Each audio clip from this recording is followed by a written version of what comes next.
রাসূলুল্লাহ সাল্লাল্লাহু আলাইহি ওয়াসাল্লাম ইরশাদ করেন, একজন মুমিনের উপর আরেকজন মুমিনের 6টা অধিকার আছে, 6টা হক আছে। 1 নাম্বার, যখন কোনো মুমিন অসুস্থ হয় তখন আরেকজন মুমিনের উচিত হলো অসুস্থ ব্যক্তিকে দেখতে যাওয়া, তার খোঁজ খবর নেওয়া।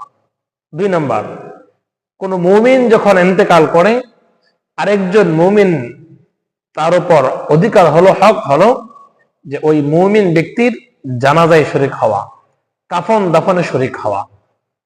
3 নাম্বার, কোন মুমিন যখন দাওয়াত দিবে ওই দাওয়াত গ্রহণ করা, কবুল করা।